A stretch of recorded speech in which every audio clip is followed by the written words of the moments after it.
In the spring of 1905, in a strait of grey water between Korea and Japan, an entire fleet went to the bottom of the sea in a single afternoon. It had left Europe more than 7 months earlier. It had sailed nearly the whole length of the planet, down the coast of Africa, across the Indian Ocean, past colonies and coaling stations, carrying the pride of one of the oldest and largest empires on Earth. It arrived exhausted, and within hours of meeting the enemy, most of it was gone, ships broken open, burning, rolling over, sinking with their crews still aboard. The empire that lost that fleet was Russia. The empire that destroyed it was Japan. To understand how strange that sentence sounded in 1905, you have to understand what people simply believed at the time. It was taken as a fact of nature that a great European power could not be beaten by an Asian one. Russia was enormous, a landmass stretching across 2 continents, an ancient monarchy, one of the recognized great powers of the world. Japan, in the minds of most Europeans, was a curiosity, a distant island nation that had only opened itself to the modern world a generation earlier. And yet, within 18 months, Japan smashed Russia on land and at sea. It captured its fortresses, wrecked its armies, and annihilated its navy. The shock did not stay on the battlefield. It ran through the palaces and parliaments of Europe. It reached the streets of Russian cities, where it helped light a fire that would one day consume the monarchy itself. And it reached far beyond both empires, into every land ruled by a European flag, where people who had been told they could never win suddenly had proof that the strong could be beaten. This is the story of how a war on the edge of the map rewrote the assumptions of an entire age. And it begins not with a battle, but with 2 ambitions pointed at exactly the same piece of ground. At the start of the 20th century, 2 empires were reaching toward the same corner of the world, the northeast of Asia, where Korea and the vast Chinese region of Manchuria met the sea. For Russia, this was the eastern end of a centuries-long expansion. Russia had spread across Siberia to the Pacific, and now it wanted what that enormous coastline could not reliably give it, a port that did not freeze. Its main Pacific harbor, Vladivostok, iced over in winter. An empire that wished to be a naval power on the Pacific needed open water all year round. For Japan, this same ground was something closer to a matter of survival. Japan is a nation of islands, poor in the raw materials that heavy industry demanded, coal, iron, the resources of the modern age. Korea in particular sat like a blade pointed straight at the Japanese home islands. Japanese strategists spoke of the peninsula as a dagger aimed at their heart. Whoever controlled it controlled the approaches to Japan itself. So 2 empires wanted the same region, for reasons each considered non-negotiable. Russia wanted an open port and room to grow. Japan wanted security and resources, and a place among the great powers. Between those 2 ambitions, there was almost no space for compromise, and there was history sharpening the edge. A decade earlier, in the 1890s, Japan had gone to war with China and won, and among the spoils it claimed was the very peninsula that guarded Port Arthur. But 3 European powers, Russia among them, stepped in and forced Japan to hand it back. Then, within a few years, Russia moved into that same territory and took the prize for itself. For Japan, that humiliation was not forgotten. It was filed away. The lesson many Japanese leaders drew was blunt. The powers of Europe would take what they wanted and dress it in the language of law, and only strength would command their respect. If Japan wanted to be treated as an equal, it would have to prove on a battlefield that it was one. To see how the collision became almost unavoidable, look at 2 things Russia built into the ground itself. The first was a railway, the Trans-Siberian, one of the most ambitious construction projects of the age. It was meant to bind the empire together with iron, to carry soldiers and settlers and supplies across thousands of miles of forest and steppe, from the heart of Russia all the way to the Pacific. On a map, it looked like a spine of steel giving the empire reach it had never had, but the railway had a weakness that would matter enormously once the fighting began. It was not finished. Around the Great Lake in Siberia there was a gap, a stretch where troops and equipment had to be ferried across water or hauled around the shore. And it was a single line for much of its length, which meant that everything Russia wanted to send east had to crawl along one thin thread, thousands of miles long. An empire that looked overwhelming on paper, could only feed its Far Eastern front a trickle at a time. The second thing Russia built was a naval base at the tip of the Liaodong Peninsula, at a harbour the world came to know by its western name, Port Arthur. This was the warm water port Russia had wanted for so long, a fortress and anchorage that did not freeze, jutting out toward the sea lanes of the region. Russia poured concrete into its hills, mounted guns on its ridges, and stationed a Pacific squadron in its harbour. Port Arthur was meant to be the answer to Russia's oldest problem in the east. Instead, it became the place where the war would be decided. Because a fortress on a peninsula, reachable from home only by a single overstretched railway, is only as strong as the line that supplies it. And that line ran back across half a world. For the men in the capital who had planned all this, the danger was easy to overlook. On a map, the pieces looked commanding. The trouble was that the enemy they were about to face had spent 30 years preparing for exactly this kind of test. To understand what Russia was actually facing, you have to understand what had happened in Japan in the span of a single lifetime. A generation earlier, Japan had been a country largely closed to the outside world, governed under an old feudal order, its ports mostly shut to foreign ships. Then, in the space of a few decades, it transformed itself with a speed that had almost no precedent in history. The turning point is remembered as the Meiji Restoration. Power was gathered around the emperor, the old feudal structures were swept aside, and the country set itself a single urgent project: to modernize fast enough to avoid the fate of its neighbors. Because all around Asia, the Japanese could see what happened to nations that stayed weak. China had been carved into zones of foreign influence. India was ruled from London. The message was impossible to miss: modernize or be swallowed. So Japan studied the world and took what it judged to be the best of each part. It built factories, shipyards, and railways. It sent students abroad and brought foreign advisors home.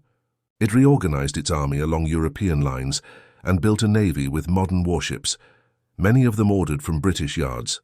It created a professional officer corps, a conscript army, an industrial base, the machinery of a modern power. None of this was gentle. It demanded enormous taxes, enormous sacrifice, and it fell hardest on ordinary people, especially the rural poor who paid for the transformation with their labor and their sons. But by the opening of the 20th century, Japan had done something no one had thought possible for a non-Western nation. It had made itself into an industrial and military power on the European model, and it had done it in about a single generation. By 1902, it had even secured an alliance with Britain, then the greatest naval power on Earth. That alliance was a signal in itself. Japan was no longer a curiosity to be pushed around. It was being treated cautiously as a peer. So when the two empires finally reached the point where diplomacy failed, they were not the mismatch that European newspapers assumed. One side had a vast population and a proud history, but a thin, overstretched line to the front. The other had a smaller base, but a modern military, short supply lines to the battlefield, and a hunger to prove itself that had been building for 10 years. The negotiations dragged on through 1903 and into the winter. Japan tried to reach a settlement, a division of interests, Korea for Japan, Manchuria left to Russia. Russia, confident in its size, gave little ground and seemed in no hurry. For the men in Tokyo, the conclusion hardened. Talking would not get them what they needed. And if war was coming anyway, then the advantage lay with whoever struck first. The war did not begin with a declaration. It began in darkness with torpedoes. On a winter night early in 1904, Japanese destroyers slipped toward the Russian fleet lying at anchor outside Port Arthur. The ships were riding at their moorings, lit and unsuspecting, in what everyone still assumed was peacetime. Out of the black water, the Japanese launched their attack, striking the anchored Russian warships before any formal state of war had been announced. It was a stunning way to open a conflict, and it should sound familiar. Decades later, the world would see the same tactic on a far larger scale, when Japanese aircraft fell on an American fleet at anchor at Pearl Harbor. The blueprint was drawn here in these cold waters. At the very start of the 20th century, strike first, strike hard, strike before the enemy believes the war has begun. The night attack did not sink the Russian fleet outright, but it did something almost as important. It rattled the Russians, damaged several ships and handed Japan the initiative from the very first hour. From that night on, Japan set the pace of the war, and Russia was left reacting. Across Europe, the reaction was disbelief tightening into unease. It was one thing to expect a European power to win. It was another to watch the war open with Japan on the front foot, dictating events. But most observers still assumed it was temporary. Russia was too big to lose. Given time, its endless reserves would tell. Time, though, was exactly what that single railway could not deliver fast enough. And while Russia struggled to move its strength east, Japan moved to lock the war in its favor by turning to the fortress on the peninsula and beginning one of the most brutal sieges of the age. Port Arthur was supposed to be Russia's shield in the east. It became a slaughterhouse in the hills. The Japanese plan required the fortress to fall. As long as a Russian squadron sheltered in its harbor and Russian guns held its ridges, the Japanese could not be secure at sea or on land. So Japanese armies moved to cut the fortress off from the interior, surround it and take it, whatever it cost. What followed was a preview of a kind of warfare the world had not fully seen yet. The Russians had dug in among the hills around the harbor, trenches, concrete emplacements, barbed wire, and machine guns positioned to sweep the open ground. The Japanese attacked those positions in massed assaults, wave after wave of infantry, advancing uphill into concentrated fire. The results were horrific. Men were cut down in numbers that shocked even the commanders who ordered the attacks. Hills changed hands and were counted afterward, not by yards gained but by the dead who covered them. One height in particular, a piece of high ground overlooking the harbor, became the focus of some of the worst fighting because whoever held it could direct fire down onto the Russian ships below. It was taken at last at a terrible price, and once it fell, the Russian fleet in the harbor could be destroyed at leisure by guns firing from above. The siege ground on for months into the winter. Inside the fortress, conditions worsened. Outside it, the Japanese losses mounted into the tens of thousands. The general who led the siege was said to have lost his own sons in the war, a detail that, true or not in every particular, captured how the fighting reached into families at every level. At the start of 1905, Port Arthur surrendered. Russia's great warm-water fortress, the prize it had reached across a continent to hold, was in Japanese hands. The port that had symbolized Russian ambition in the east now symbolized Russian defeat, but the surrender of a fortress was not the same as the end of a war. Russia still had a great army in the field to the north, gathering strength as the railway slowly fed it men. And so the war moved inland, to a battle so vast it seemed to belong to a future no one had lived through yet. If Port Arthur was a preview of the trenches, the battle fought inland was a preview of the scale. It unfolded around the city of Mukden in Manchuria, early in 1905. Hundreds of thousands of men faced each other across a front that stretched for miles, one of the largest land battles the world had ever seen up to that point. This was not a clash of a few regiments. It was two enormous armies grinding against each other over frozen ground, with artillery, machine guns, and entrenched positions turning the landscape into something that would have looked grimly familiar to the soldiers of the World War still a decade away. Everything about it pointed forward in time. The trenches, the barbed wire, the machine guns firing across open ground, the sheer number of men committed, and the sheer difficulty of turning even a hard-won advance into a clean, decisive victory. Observers from the armies of Europe watched these battles closely, sending back reports on what modern weapons did to massed infantry. Here is one of the quiet tragedies of the Russo-Japanese War. Much of what would kill millions in the First World War was on display. In plain sight, 10 years early. The lesson was there to be read, that against entrenched machine guns and modern artillery, the old idea of a swift, glorious offensive had become a way of feeding men into a killing machine. But the lesson was not fully learned. A decade later, the armies of Europe would march into fire as if these battles had never happened. At Mukden, the Japanese pushed the Russians back and won the field, though at a cost that strained them badly. The Russians retreated north in a long, grinding withdrawal, their army battered but not annihilated. On land, Japan had now won the decisive battles, but the war was still not over, because Russia had one card left to play. Far away in the Baltic, it had assembled another fleet, and sent it steaming toward the war on the far side of the world. It is one of the strangest journeys in the history of naval warfare. With its Pacific squadron shattered and Port Arthur lost, Russia gambled on its Baltic fleet, the ships stationed on the other side of the empire in European waters. The plan was almost beyond belief. Take that fleet and send it around the entire world to relieve the war in the east. So the ships set out, steaming down from the Baltic, around the coast of Europe, down the long western edge of Africa, around the southern tip of the continent, across the Indian Ocean and up toward the war zone. It was a voyage of many thousands of miles, undertaken by a fleet with nowhere friendly to stop for much of the way. Coal had to be carried and transferred at sea. Crews wore themselves down over months at sea, and all the while, the fleet steamed toward an enemy that was rested, waiting, and close to home. The voyage began badly and stayed strange. Early on in the North Sea, the jittery Russian gunners mistook a group of British fishing boats for Japanese torpedo boats and opened fire on them, a blunder that nearly dragged Britain, Japan's ally, into the war, and that told the world just how frayed the fleet's nerves already were before it had even left European waters.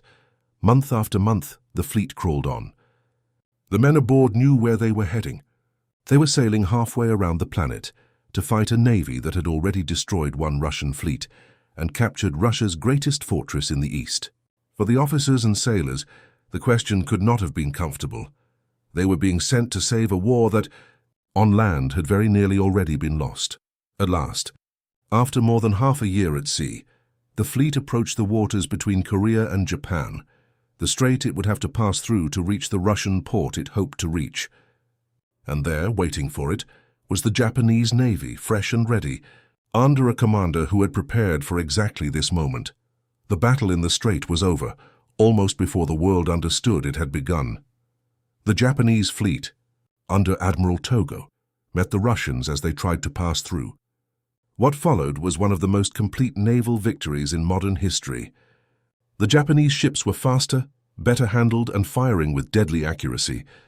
Togo maneuvered his fleet across the head of the Russian line, a classic move that let his ships bring their full firepower to bear, while the Russians could only reply with a fraction of theirs. The result was annihilation. Russian battleships were smashed and set ablaze. Ships rolled over and sank. The fleet that had sailed around the world was destroyed in a matter of hours, most of it sunk, much of the rest captured, only a handful of vessels escaping. The Russian commander himself was wounded and taken prisoner. Japanese losses, by comparison, were almost nothing. Try to picture what that afternoon meant. Russia had gambled everything on this fleet.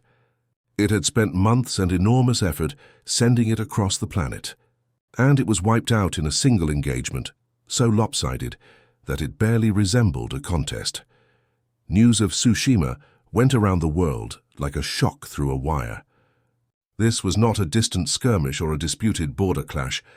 This was a European great powers fleet, destroyed by an Asian navy, in one of the most decisive battles the sea had ever seen. Whatever doubts remained about the war's outcome dissolved in the smoke over that strait. Japan had now beaten Russia on land and at sea. The unthinkable had happened, in full view of the world. And yet, and this is the twist that so many accounts forget, Japan was not in a position to fight on much longer. Behind the triumph lay a harder truth. Japan had won the war. It could not afford to keep fighting it. The victories at Port Arthur, at Mukden, at Tsushima had come at a staggering cost, in lives and in money. Japan had borrowed heavily to fund the war, straining its finances to the edge. Its army in the field was worn down. Its reserves of men and money were not endless. For all its stunning success, Japan was closer to exhaustion than the world's headlines suggested. A longer war of attrition against an enemy as vast as Russia was not something Japan could be sure of surviving. Russia, for its part, had been humiliated abroad, but it was still enormous. In theory, it could keep pouring men east along that railway indefinitely. The problem for Russia was not the map. It was home. Because while the fleets were burning in the strait, the empire itself had begun to shake. Both sides, then, had powerful reasons to end it. Japan because it could not sustain the war. Russia because it could no longer trust its own ground. And into that opening stepped an unexpected mediator, the President of the United States, who offered to broker peace and brought the two sides together at a naval yard on the American coast, at a place called Portsmouth. The treaty signed there gave Japan much of what it had fought for, recognition of its dominant position in Korea. The lease and territory Russia had held on the Liaodong Peninsula, Port Arthur included, control of a key railway in southern Manchuria, half of a large island to the north. It was a decisive diplomatic confirmation of a decisive military victory, but it was not everything, and here the story turns again, this time inside Japan. Many Japanese had expected more, a large cash payment from Russia to reward all the sacrifice. When the treaty brought no such indemnity, the public anger boiled over. In the capital, crowds who had been told to sacrifice for a great victory now felt cheated of its fruits, and the celebrations curdled into riots. A nation that had won its war came out of the peace with a bitter taste, a sense that the victory had not been fully cashed. It was an early sign of a dangerous appetite, a public taught to expect that war would pay, and disappointed when it did not. While Japan rioted over a victory, Russia was coming apart over a defeat. Long before the last battles, the war had been feeding a growing anger inside the Russian Empire. It was expensive, it was distant, and to many ordinary Russians it seemed to be fought for interests that had nothing to do with their lives. As the defeats piled up, a fortress lost, an army beaten, a fleet destroyed, the humiliation abroad sharpened the discontent at home. A government that could not win a war it had entered so confidently looked to more and more of its people like a government that could not be trusted with anything. In the middle of the war, that anger broke into the open. A crowd of workers marched toward the Tsar's palace in the capital to present their grievances, and troops opened fire on them. The killing of unarmed petitioners became a wound that would not close. It stripped away from many the old image of the Tsar as a father to his people. What had been reverence began turning into rage. The unrest spread through the year. There were strikes and protests across the empire. There was mutiny, including aboard a warship whose crew rose against their officers, an episode that became a symbol of the whole crisis. Peasants stirred in the countryside. Workers walked out of the factories. The machinery of the state groaned under the pressure. To hold the empire together, the monarchy was forced to promise reforms it had long resisted, including an elected assembly. It was enough for the moment to pull the empire back from the edge. But the crack did not close. The revolution of 1905 was not the end of the Russian monarchy. It was its rehearsal. Everything that appeared that year, the strikes, the mutinies, the workers' councils, the loss of faith in the crown, would return deeper and more furious when the empire staggered into an even greater war a decade later. The order the Tsars had held for centuries had shown for the first time that it could be shaken to its foundations. And the shove that started that shaking came from a war lost on the far edge of the map. For those who still defended the old Russia, the danger was no longer abstract. The forces they had spent generations holding down had now been seen in the streets, organized and unafraid. The empire had survived 1905. Whether it could survive a second, harder blow was a question left hanging in the air. The war's deepest consequences were not measured in ships or treaties. They were measured in the minds of people who had never seen either, for as long as most people then alive could remember. The world had been arranged around a single unspoken assumption, that the powers of Europe were simply stronger, and would remain so, that the West ruled and the rest were ruled. Colonized peoples across Asia and Africa had been told, in 1,000 ways, that this order was permanent, even natural, and then a European empire lost. The news of Japan's victory traveled to every corner of the colonized world, and everywhere it landed as something more than news. It was proof that a European power could be beaten, not by another European power, but by an Asian nation that had modernized on its own terms. From the Ottoman lands to India to Vietnam and beyond, nationalists and reformers seized on the same electrifying lesson. If Japan could do it, the certainty of Western supremacy was not a law of nature after all. It was just a fact of the moment, and facts of the moment can be changed. For the men and women who dreamed of freeing their own nations from foreign rule, this was fuel. It did not free anyone overnight, but it cracked the psychological grip of empire, the belief that resistance was hopeless, because the masters could never lose. That belief, once cracked, never fully sealed again. The long century of decolonization that followed had many causes. But somewhere near its beginning stood the image of a Russian fleet sinking in an Asian strait. And there was one more thread, running forward from this war into a darker future. Japan had proven itself a great power, and it had learned that boldness and force could win it everything the West had denied it. It carried that lesson forward. The surprise attack at Port Arthur, the confidence that a single stunning blow could decide a war, the appetite of a public taught that conquest should pay. These were the seeds of a road that led, decades later, to a wider and far more terrible war across the Pacific, and to the harbor at Pearl. So consider what a short war on the edge of two empires actually did. It made Japan a great power and set it on the road to its own catastrophe. It broke something inside Russia and rehearsed the revolution that would soon destroy the monarchy. And it told the colonized world that the strong could be beaten. The fighting lasted only about 18 months. The certainties it shattered had stood for centuries. And when the guns went quiet, and the last of that far-sailed fleet had settled onto the sea floor, the world that emerged was one in which the old assumptions of who could win and who must always lose no longer held. A war few in Europe had expected to matter had quietly rewritten the rules of the age, and almost no one who fought it understood at the time just how much it had changed.